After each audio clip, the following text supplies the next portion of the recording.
Hello, my friend. Welcome to another episode of Soul Alchemy with Danielle Lynn. I'm Danielle Lynn, and in today's video, we're going to talk about a few ways that you can integrate your past lives into your present life. Now, what do I mean by integrating your past lives? A lot of us are in the process of remembering different parts of ourselves. Maybe we're having vivid dreams. Maybe we just feel drawn to a certain place. Maybe we've been doing a lot of research and we're certain that this is something we've experienced before. The first step is remembering it and allowing yourself the space of exploration. Like, let's see how this is. Let's see what feels true here, right? That's the initial thing. The next step, if you want to call it that, might look like integration. Integration is where you bring that experience within yourself seamlessly. It's like you are taking something that seems outside of you and you're bringing it into your present moment experience. Now, what does that really mean? Well, for a lot of us, there are parts of ourselves, or there are things in life that we yearn for, that we long for. Oh, I want to be like this, or I wish I was more like that, or I wish I had this or that. And oftentimes when we have these rememberings or these magnetisms towards other lives, we're being given an opportunity to reclaim a part of our energetic self that we've projected outside of ourselves. It's almost like calling a part of you home. Now, I want to be really clear. This is best looked at in terms of metaphor. In truth, we really can't be separated from ourselves, but it's our own perception that can make it seem so. And our perception is a hell of a tool. It can create so many things, even realities in which we truly believe or perceive that we are separate from parts of ourselves. So part of past life integration is to soften that perception so that we can allow ourselves to, once again, have the perception of wholeness. Now, the real experience of that can vary from feeling a sense of more wholeness. You might remember further things. You might find you have more energy. It's a very interesting thing, to open up these perceptions in your own self.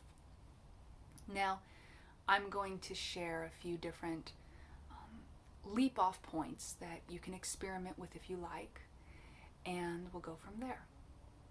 So in a previous video I talked a bit about 3 different ways you can remember your past lives. Now we're going to presume that you've already taken a look at that video. We're going to go with the next step, like I said, integration. So one way that you might approach integration would be to intentionally dream. Now, what do I mean by intentionally dream?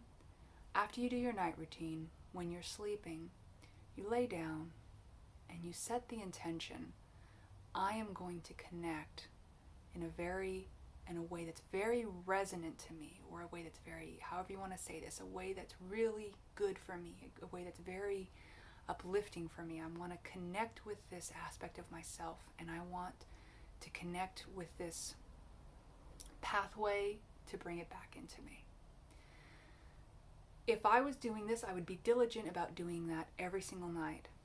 Whether or not you remember dreams, whether or not you even are sure whether you're dreaming or not, setting this conscious intention before you sleep is allowing yourself to direct the guidance of what you want to bring in to yourself.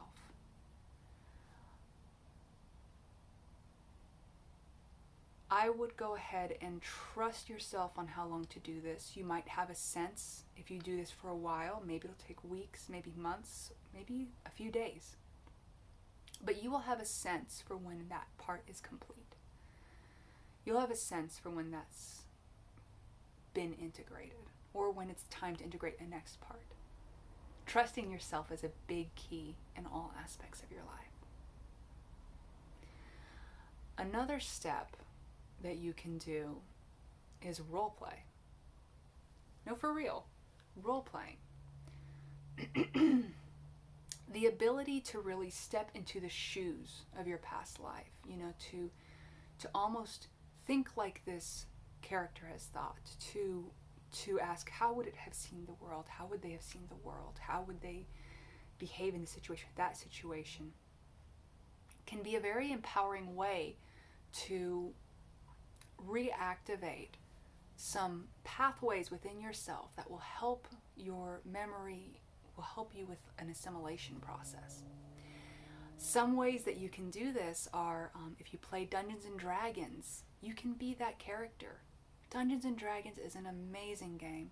It's not just fun, but it allows us to play with and integrate different parts of our psyche. In the same way, we can apply that to integrating these aspects of ourself that we're feeling very magnetized to. Another way you can do this is write a story and write it with that character. Write your past life as a character. It doesn't have to be a big story. It could even be a short story or just a few lines. The key here is you're giving yourself permission to embody this. What does this feel like? What does this think like? It's almost as though you're allowing yourself to sit with that energy and acknowledge that it is a part of you. Now, a big key here, whenever you're playing or exploring a character, is to always remember at the baseline of everything you're doing to stay grounded in yourself. The person you are now is the most resonant person for you to be. This is not about losing ourselves in characters. Rather, this is about bringing characters or bringing lives into us, as part of us. It's almost as though we are distilling the very best, most resonant aspects of this experience, and we're drawing it into us as part of this beautiful, multifaceted being that we are. And in the same way, you're giving yourself room to open yourself up to new perspectives, which helps you be more flexible, more curious, and to navigate this life with so much more ease and synchronicity. It's very fun. I highly recommend it. Let's see if there's any other perspectives that want to come up here.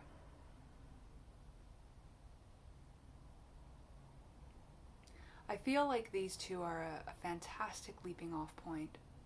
And a few other considerations for you are to remember that the ego really, really loves past lives because it gives us another identity, right? Another thing. Oh, I did this or I was that. But remember that as long as we are thinking we were something, as long as we are engaging something at the level of the mind, we're not actually being it. Okay? It's been said that whatever I think I am, I've missed the whole point. I can think about concepts of myself, but it's like trying to grasp water with your hands, right? Just flows through. But you can allow yourself to feel the water. You can be present with the water. And even though that water is always shifting and moving and changing, you can be present with the experience of the flow of it in every moment. And such it is to be human, to be an ever-changing, ever-shifting, flowing being, where you can maybe try and grasp at frozen moments in time to point to, well, that's what I am, or that's what I am. But in reality, we are what we are, what we are.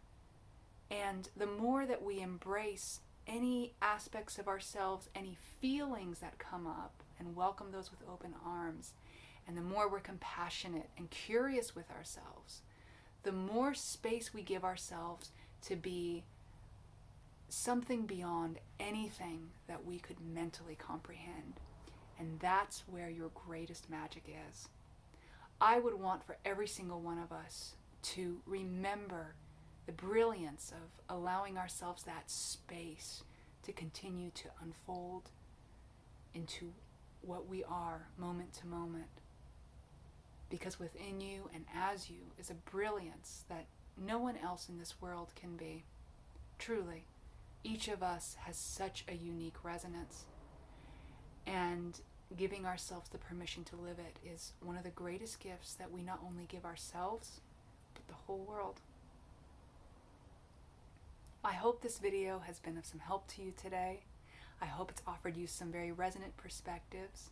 If you enjoyed this, I would love it if you liked or if you commented, whatever feels very fun to you. If you'd like more resources, you can visit daniellelynn.com.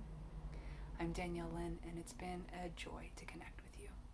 Until next time.